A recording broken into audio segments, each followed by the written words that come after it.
le député.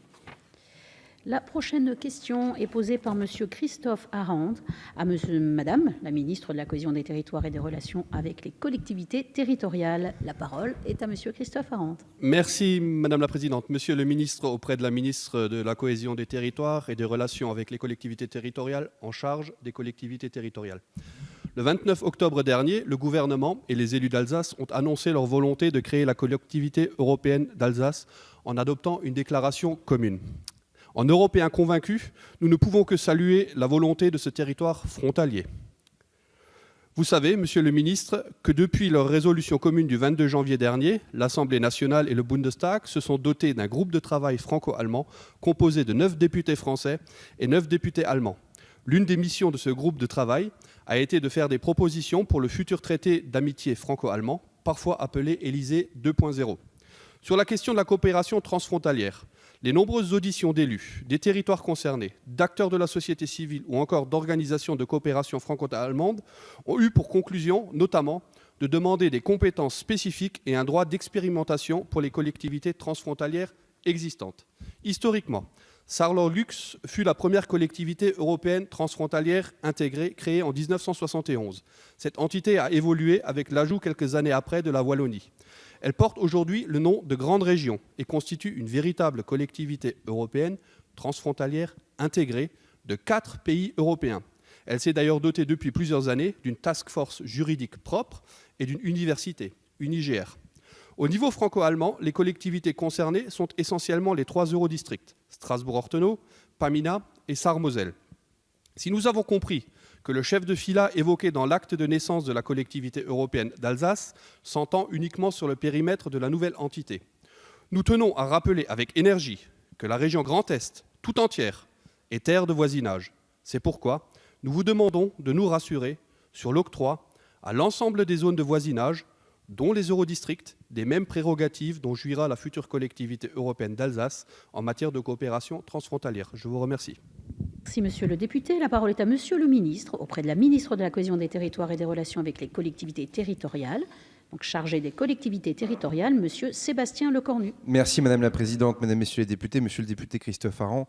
Vous le savez, depuis le début du mandat, le cap fixé par le gouvernement en matière institutionnelle a été le suivant: accompagner les initiatives locales dès lors qu'elles s'inscrivent dans le cadre, bien évidemment, de l'intérêt général, et d'autre part, ne pas provoquer un big bang des compétences et de l'organisation administrative des collectivités territoriales qui ont connu déjà suffisamment d'évolution ces dernières années, qui ont d'ailleurs suffisamment traumatisé les élus et les territoires les plus ruraux pour continuer à le faire. Donc, accompagner les initiatives locales, c'était donc entendre et comprendre le désir d'Alsace exprimé par les Alsaciens, notamment leurs élus.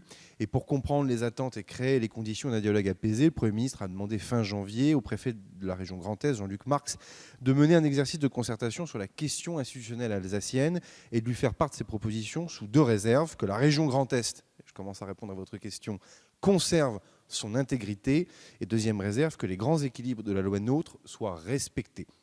Jacqueline Gourault a ensuite été missionnée pour trouver les solutions d'un cousu main pour l'Alsace, ce qui a abouti à la signature d'une déclaration commune le 29 octobre dernier.